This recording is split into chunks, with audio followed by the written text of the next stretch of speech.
Today's podcast features two separate, unique stories that are both themed around the same thing: people who suddenly just snapped.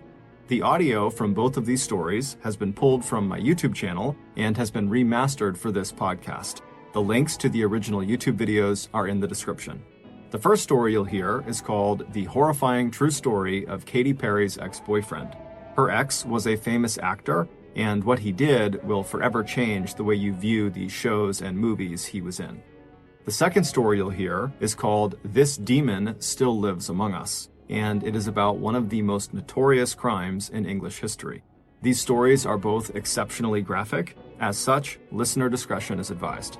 But before we get into today's stories, if you're a fan of the strange, dark, and mysterious delivered in story format, then you've come to the right podcast, because that's all we do. And we upload twice a week, once on Monday and once on Thursday. So if that's of interest to you, please go to the 5-star review button's place of work 1 minute before closing time, and then proceed to browse around for about 30 minutes and then leave without buying anything. Also, please subscribe to the MrBallen podcast wherever you listen to podcasts so you don't miss any of our weekly uploads. Okay, let's get into our first story called The Horrifying True Story of Katy Perry's Ex-Boyfriend.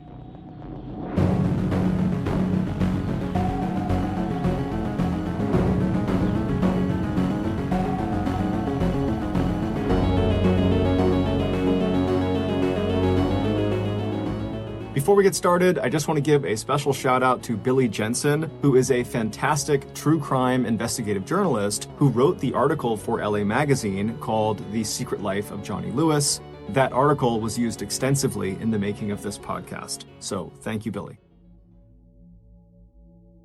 Johnny Lewis was only 7 years old when he landed his first acting role. Granted, it was only a bit part in an obscure escalator safety video, but it was a start. From there, Johnny appeared in dozens of commercials, including with Pizza Hut, before someone recognized this kid has real talent, and he earned appearances on the hit TV shows Seventh Heaven, Malcolm in the Middle, and Drake and Josh, which were really big in the late 90s and early 2000s. In 2001, when Johnny was 18 years old, he had made enough money from acting that he was able to leave his parents' home in North Los Angeles and move into a new home right in Hollywood with a bunch of other up-and-coming actors and actresses. By 2006, when Johnny was 23 years old, he was riding high. He had landed several more big TV roles, like a recurring role in the show The OC, which was very popular in the 2000s. And in 2006, he was dating the mega pop star Katy Perry. And although their romance was relatively short, apparently it was very intense because Katy would go on to write 2 songs that were apparently about Johnny. But Johnny's real rise to stardom occurred 2 years later in 2008, when he was cast as the character Half-Sack on the critically acclaimed motorcycle drama Sons of Anarchy. While the show made him famous and fabulously wealthy, Johnny was growing concerned with the direction the show was taking. He felt like it was becoming too violent. Johnny liked reading poetry and studying philosophy and staying up late drinking tea and playing chess. He did not like acting out scenes of gratuitous violence. It just wasn't who he was. So after being on the show for 2 seasons very successfully, he was a very popular character. He went to the writers and said, "You gotta write me out of the script. I can't do this anymore." The writers were totally caught off guard and begged him to stay, but he had made up his mind, and so in 2009, his character was killed off. After leaving Sons of Anarchy, Johnny decided that he wasn't going to pursue any serious acting roles for the time being. Instead, he wanted to focus his time on writing his first novel, which was about this musical genius trying to make his way in the world. And so he started asking around to see if anybody he knew of a quiet place he could live and write out of. And his photographer said, "I think I know the place." It was called the Writer's Villa, and it was this beautiful house with 6 bedrooms for rent right outside of Hollywood. Over the years, it had become a sort of safe haven for up-and-coming actors and actresses still looking to land their big break. The reason it developed this reputation was because of the owner, Kathy Davis. She was this wonderful woman who really understood how difficult trying to break into Hollywood was for all these people that stayed at her house. And so she would look after them and make them food and offer them rides. And she would stay up late and listen to their frustrations and be a shoulder to cry on if they didn't get the part they wanted. Many of her tenants, who went on to be big Hollywood stars, would later attribute their success, at least in part, to the time they spent with Kathy at the villa, which they remembered as being therapeutic and soothing. Even though Johnny had already had his big break in the Sons of Anarchy, he loved the idea of living in such a peaceful place that seemed to cater to eccentric artists like himself. So in April of 2009, Johnny called Katy and requested a room, and she said, absolutely, you can stay on the second floor in the red suite. After moving in, Johnny would tell his friends that the writer's villa was just as amazing as he thought it was going to be. And Katy specifically was just as wonderful as everyone said she was. He actually struck up a friendship with her almost immediately. Everything seemed to be going really well for Johnny in his life until a few months later, he found out his girlfriend, Diane, was pregnant. Although this totally screwed up his plans for his novel, Johnny was really excited about being a father, and so he decided to move out of the villa and in with Diane, who lived nearby, to help take care of their child. 9 months later, on April 6th, 2010, Diane gave birth to a healthy little girl named Katy, and Johnny and Diane fell madly in love with her. But unfortunately, Johnny and Diane's love for each other faded quickly after becoming parents, and before long, Johnny had moved out and back in with his parents. Not long after that, Johnny and Diane became embroiled in this really vicious, long custody battle over Katy, which ultimately Johnny lost, which was devastating for him. A few months later, in October of 2011, when Johnny was still living with his parents, he decided to take his motorcycle out and just go ride around and clear his head. And so he drove for about 2 hours to the west of LA out into the desert, where he lost control of his bike and he crashed. After getting to the hospital, his injuries were determined to be relatively minor, except they were concerned he might have a head injury. However, after testing negative for a concussion, he was said to be okay by doctors and he was sent home. But when he got home from the hospital, he was not okay. He was a totally different person. Johnny's father, Michael, immediately noticed the change in his son's behavior. He just started acting really weird and erratic, and his thoughts weren't always coherent, and he was really agitated all the time. It was just very obvious that something was off. And it made Michael wonder, perhaps my son did get a head injury from that motorcycle accident, and the doctors just missed it. And so Michael scheduled 2 separate MRIs for Johnny to go to, but for whatever reason, Johnny refused to go. Around this time, Johnny's friends began to notice his strange behavior when in December of that year, he was at an acting class and he began speaking in a vaguely British accent. And everybody in the class noticed it, and eventually someone said, hey, why are you doing that? And Johnny was like, what? And just kind of shrugged it off and acted like he wasn't doing that. A few weeks later, on the morning of January 3rd, 2012, Johnny was at his parents' house and he was sitting in the kitchen while his mom was making omelets, and Johnny just kind of abruptly says, I'm gonna go out for a walk. So he gets up, he's only got his pajamas on, no shoes on, he walks out the door, and as he's walking down the road, he gets maybe 10 or 15 feet away from his parents' house when he hears someone screaming, like they're screaming in distress. And he thinks it's coming from the apartment that was right next to his parents' house. And so he breaks into the apartment, but there's no one in the apartment, it's totally vacant. And so as he's in this apartment, wondering what's going on, the 2 men that owned the apartment, they came home and they see Johnny standing there and they told him he had to leave immediately. And instead of leaving immediately, Johnny grabbed a nearby glass bottle and he charged at them and hit them both over the head with the bottle before they managed to restrain him and hold him down until the police showed up.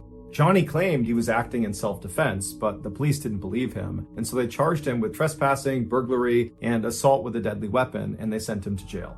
When Johnny's father was finally able to come to the jail and bail his son out, it had been 8 days, and in those 8 days, Johnny had been moved from general population to a psych ward because he was banging his head against the inside of his cell, and at one point he had tried to jump off of a balcony, and he was just generally acting unhinged. And so when he was discharged, on his paperwork, a doctor at the jail had commented that he thought Johnny at one point must have had some sort of head injury that had made him act this way, and he was definitely suicidal.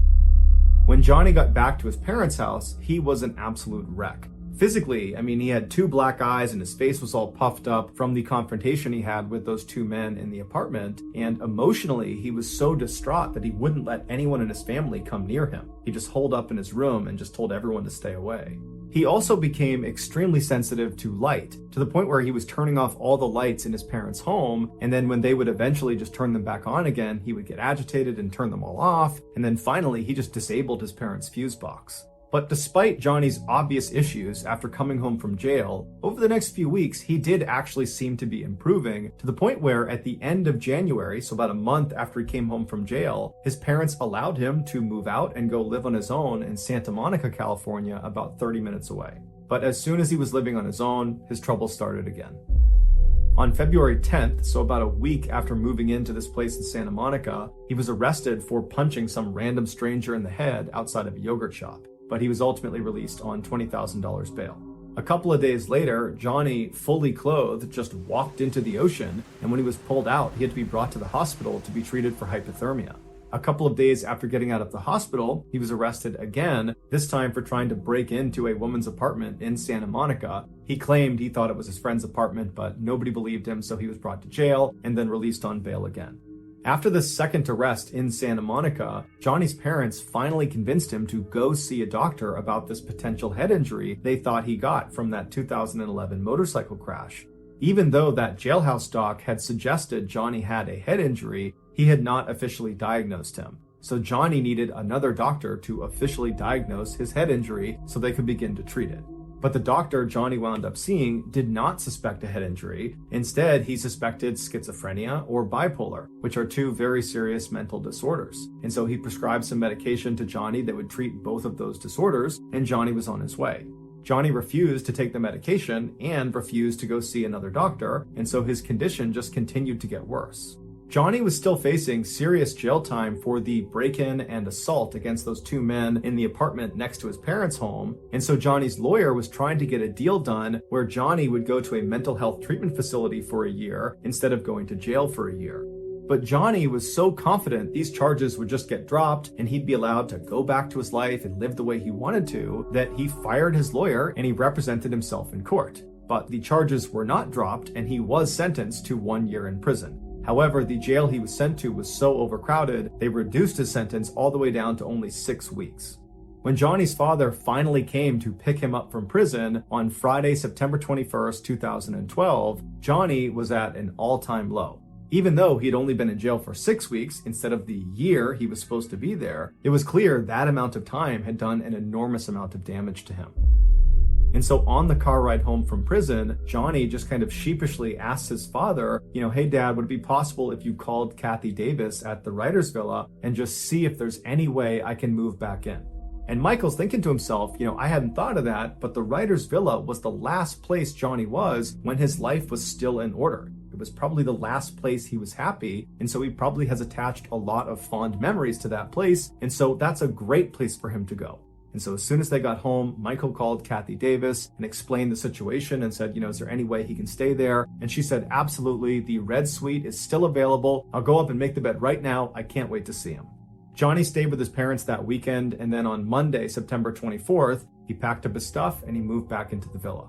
2 days later, a 70-year-old man named Dan Blackburn, who was actually neighbors to the writer's villa property, he was looking out his front window at this man who was standing out in the road. He only had on jeans and red shoes, he had no shirt on, and he was very sweaty, and he was just kind of frantically pacing around the road, and he had never seen this guy before, and so he's just kind of poking out behind his curtain, watching him to see what he's going to do next. And after about 15 minutes of this kind of strange pacing in the road, this guy turns and walks directly towards Dan's property, goes right up to the front step and starts knocking on the door.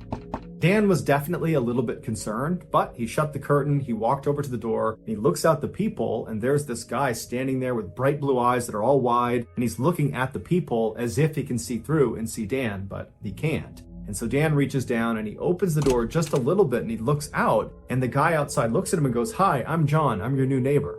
It would turn out John was Johnny Lewis. And so Dan opened the door a little bit farther and he looks at him and he goes, "Hi, John, nice to meet you."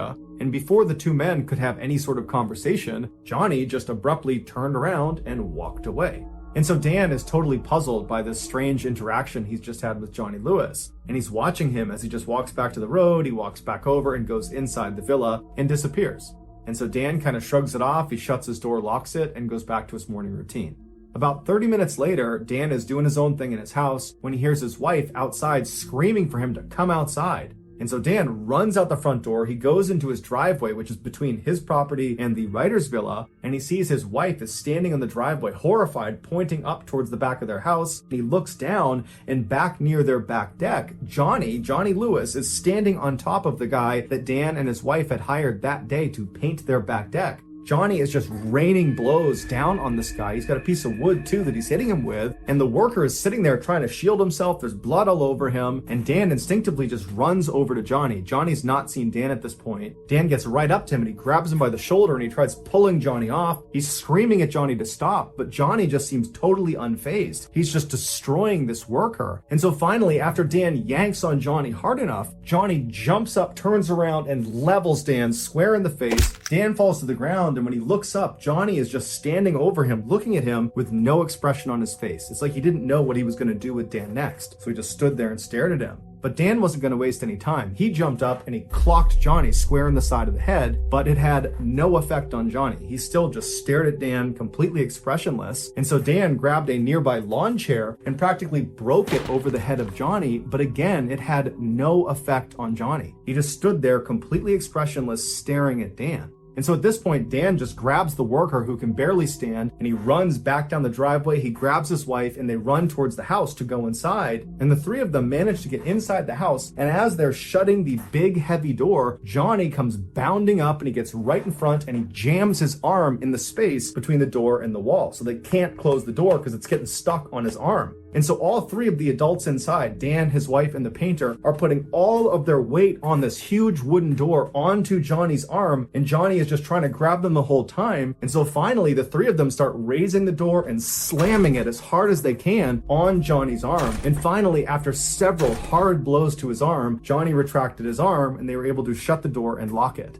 And so at this point, Dan's wife and the painter ran around the house, closing every window, locking every door. Meanwhile, Dan went to the side window that looked out towards the Writers Villa property, and he got his phone out and he called 911 as he's looking out the door looking for Johnny. And so after he tells 911 what's going on and he hangs up, Johnny suddenly just appears running down his driveway as if he's running back towards the back deck. But he stops almost right in front of Dan's window. He turns and he starts running towards the villa property. He jumps over a fence that's at least waist height, just jumps clear over it. And then he gets to this huge wooden fence that surrounded the entire villa property that was at least, 8, 9, 10 feet. And he very easily just jumps, grabs the top, and catapults himself right over the top and then disappeared inside of the villa. Within minutes, the police showed up and they went inside the villa and they could not believe what they found. Based on the evidence, this is what investigators believe happened.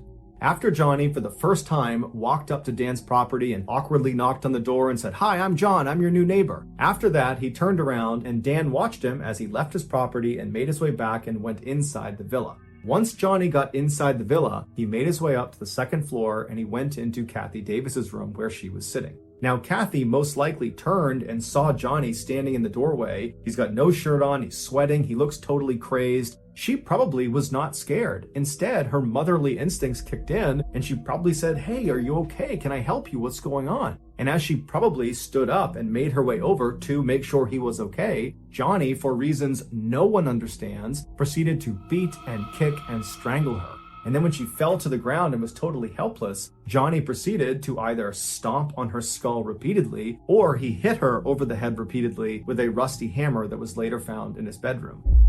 But no matter how Johnny did it, he managed to severely fracture her skull, and that's what ultimately killed her. After killing Kathy, Johnny tracked down her beloved cat and killed the cat the same way. Afterwards, Johnny ran out of the villa, and that's when he spotted Dan's house painter just sitting outside, and he walked over to him and just began beating him. And just like the attack on Kathy and her cat, this attack on this house painter appeared to have no motive as well.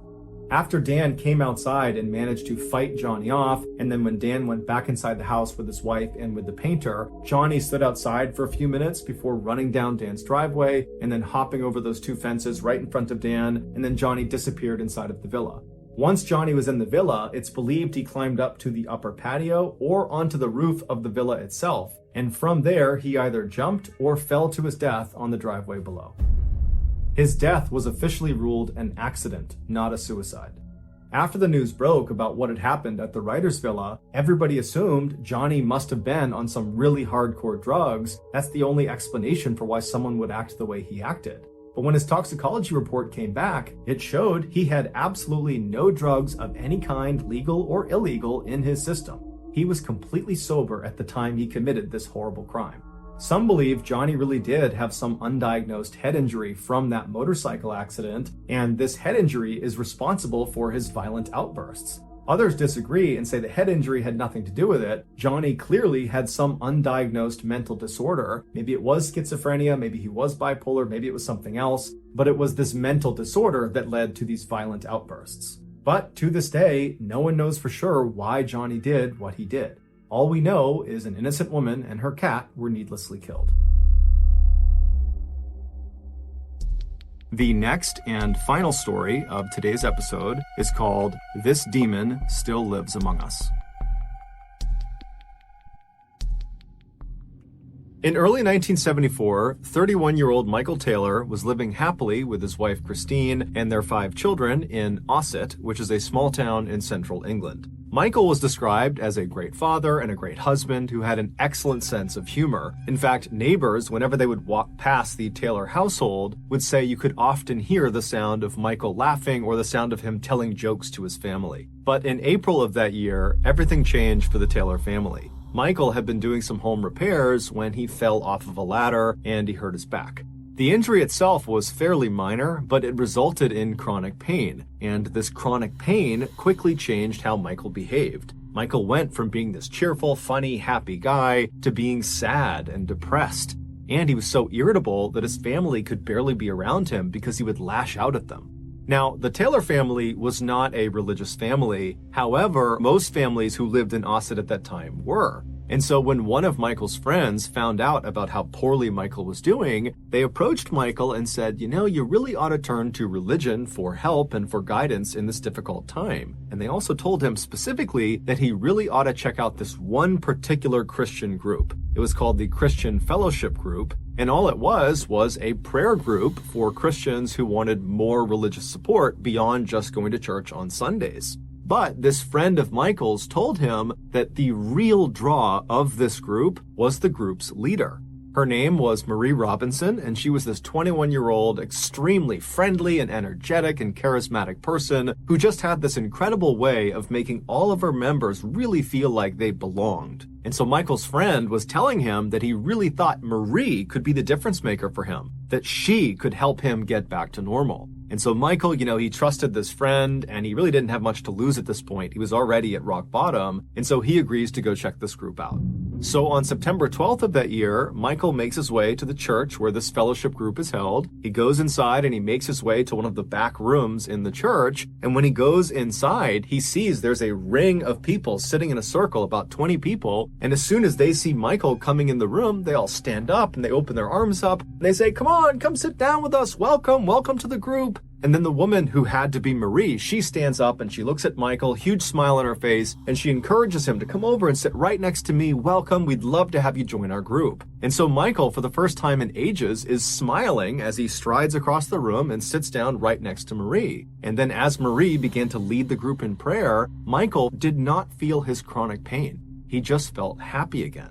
But when the meeting was over and Michael went back home again, the pain and depression came flooding back. It was like the only place he could be happy was inside of the church at this fellowship group. And so over the next couple of weeks, Michael completely prioritized this group. He went to all of their meetings, and over the course of these couple of weeks, Michael became very close with Marie, and apparently Marie became very close with Michael, to the point where the two of them would stay after the meetings were over, and just those two would sequester themselves in quiet prayer. No one knew what they did in there, but it just seemed like they were developing a real relationship. And in fact, many people in this group suspected they were having an affair. And before long, the rumors in the church had spread outside and were all over Ossett. And then before long, Christine, Michael's wife, was hearing from a friend or a neighbor that apparently Michael was having an affair with Marie. Now, Christine had already suspected her husband was having an affair with Marie because Marie was the only thing Michael talked about when he got home. So, on October 1st of that year, only a couple of weeks after Michael had first attended this group, Christine waited until Michael had left the house to head out to one of the group meetings, and then Christine hopped in her car and she followed him to the church. And when she got there, she parked her car, she took a deep breath, And then she got out, she made her way to the front doors of the church, and she stormed inside. And she found the room where these meetings were held. She barges in, and she points at her husband, and she says, "I know you're having an affair with Marie, and you're going to admit it in front of this whole group." And Michael, who's sitting with his back to his wife in one of the chairs, he stands up, and instead of addressing his wife, who's accused him of infidelity, he turns and looks at Marie on the other side of the room. And when Marie made eye contact with Michael, she screamed. She would later say Michael did not look human. He looked like a beast and he had wild eyes. And so as Michael is standing there staring at Marie with this very aggressive face, he began breaking out in tongues. Speaking in tongues is where the speaker will be saying or uttering words or sounds that sound like language, but the speaker doesn't know what they mean. The idea is some entity has come inside of their body and this entity is dictating their speech. And so Michael is broken out in tongues. He's barking these words and sounds at Marie, and everyone inside of the room has no idea what to make of this. Everything has happened so suddenly and it's so surprising. You have the wife suddenly coming in and aggressively accusing her husband of cheating, and Michael is not responding to it and he's acting totally crazy. And then before anyone can do anything, Michael goes from just barking in strange languages at Marie to suddenly rushing across the room as if he's going to attack her. And when he does that, the rest of the members jump on top of him and hold him down. And despite there being like 10 or 15 people holding him down, Michael is still trying to get up and he's screaming and snarling and yelling at Marie. And then Marie suddenly breaks out into tongues too. And it's only then that Michael stops trying to force himself up out of this pig pile that's on top of him. And instead, he just continues to speak in tongues to her. And so the two of them are looking at each other, speaking in tongues, and the rest of the group is just totally dumbfounded. And so they just begin praying. And then after about an hour, Michael just collapses. It's like he went unconscious. And at that point, everybody in the room just goes silent and they look at Michael. And then Michael kind of opens his eyes and it's almost like he's waking up and he begins looking around frantically, trying to figure out what had just happened. Michael would claim he had no memory of what had just happened to him. And so at this point, Marie would tell him and Christine that she believed Michael was possessed by a demonic force and the only thing they could do at this point would be to perform an exorcism. An exorcism is an expulsion or attempted expulsion of a supposedly evil spirit inside of a person or a place. Michael and Christine were at a loss. They had no idea what to do in this situation. They were both kind of in shock for very different reasons. And so they just kind of deferred to Marie's judgment and said, yeah, I think an exorcism is the way to go. So Christine and Michael just leave the church and go home, and then the next morning, Marie would get in touch with the Anglican Church of England and would request an exorcism. And after hearing about what was going on with Michael, the Anglican Church would say, yeah, that does sound like he needs an exorcism. And so the following day, they would send out two of their best exorcists named Peter and Raymond. And so Peter and Raymond, they get to Ossett, they go to Michael's house, and they observe him. And very quickly, they determine that it does seem like Michael is possessed by at least one demonic force. And so they tell Michael, the only thing we can do here is perform this exorcism, but we need you to agree to it. And so Michael says, okay, yeah, I agree to this exorcism, and so would his wife, because she at this point is just completely unsure what to do. She's just going along for the ride. So a day later, on October 4th at 10 p.m., Michael, his wife, and the rest of the members of this fellowship group, along with Peter and Raymond, they would all meet at this other church in a neighboring town. And as soon as Michael had been positioned in the middle of this group in this chair, Peter and Raymond began the ritual by praying. And as soon as they did, Michael began screaming out in tongues, and he began writhing around, and he fell to the ground, and he began contorting his body in grotesque positions, as if the words Peter and Raymond were saying were physically harming Michael.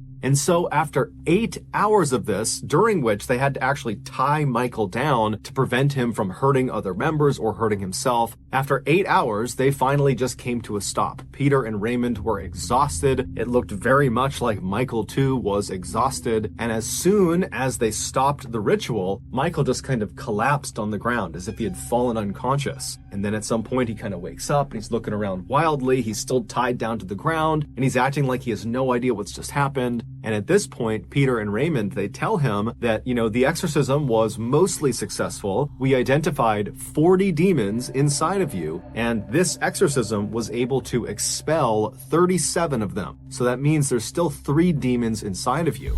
Now, we can't do it right now. We're too tired. You're too exhausted. So go home, get some rest, and tomorrow we will finish this exorcism. We will get rid of those 3 demons, and you will be just fine. And so Michael and Christine, they get their things, and they leave the church, and they head home. A few hours later, around noon, a woman who lived near where Michael Taylor and his family lived thought she heard something strange outside of her house. It sounded like someone yelling. And so she went to the front of the house and she pulled the curtain aside on one of her windows. And outside, walking down the street completely naked, covered in blood, was Michael Taylor. And he was saying something about Satan. And so this woman, she calls the police. The police show up and they find Michael. He had curled up on the sidewalk outside of this woman's house. And he was giggling like a child in the fetal position.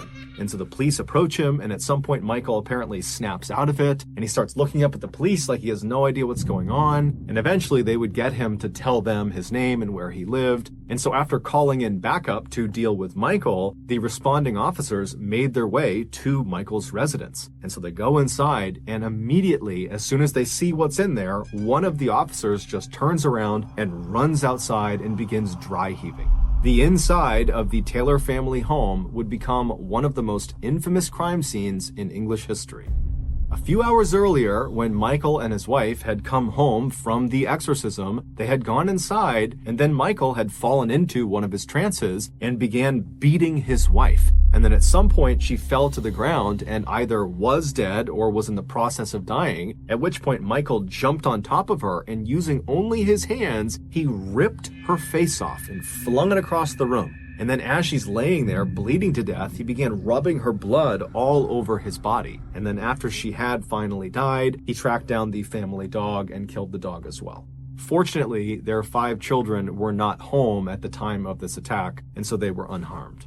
During Michael's trial, the prosecution and the defense blamed the Anglican Church of England and Marie and her religious group for effectively convincing Michael he was possessed with demons, which caused him to act out violently and kill his wife. And so ultimately, Michael would be found not guilty by reason of insanity, and after only 4 years of psychiatric care, he was released. And today, he is still living free in Ossett.